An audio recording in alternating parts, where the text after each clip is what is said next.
All right, so in the next series of the video presentations on snowshoeing, today it's called gear. You got to have the right gear.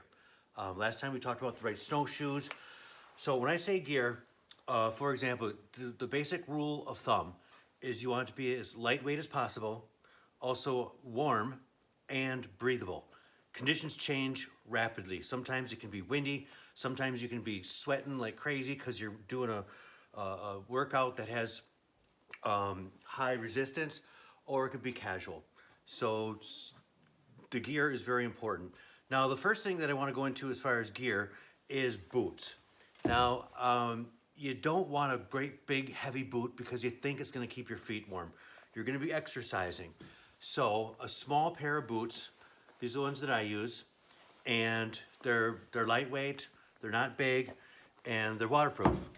They're also warm, they have to insulate. So just get a quality pair of boots. Unlike these, you don't want to be wearing these bad boys when you're snowshoeing.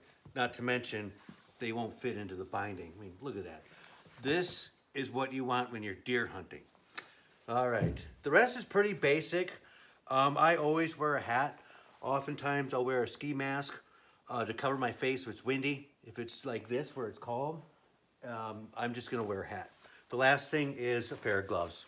Get a good pair, because if your hands get cold, again, it's no fun.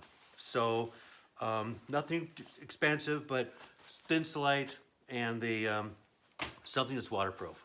So in conclusion, I'm sorry, my jacket, for example. This jacket is lightweight, it is waterproof and wind resistant. Now, it's not the biggest, warmest jacket ever, but when I'm snowshoeing and when you're snowshoeing, your body's generating a lot of heat. And again, that's why you want your clothing to breathe. And then lastly, what I use for pant is something that's just flexible, like an exercise pant. This particular pant here is a 511 tactical pant, and the reason I like it is because it sheds the water, it breathes really well, it's light, and it's easy to move my feet, or better said, it's not restricting me or holding me back. Socks are socks, warm, dry, and you're good to go.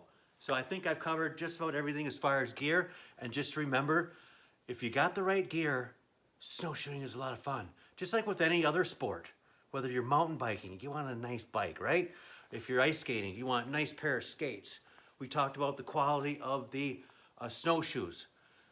Get the right stuff and have fun. Let's go. That's where I'm going right now.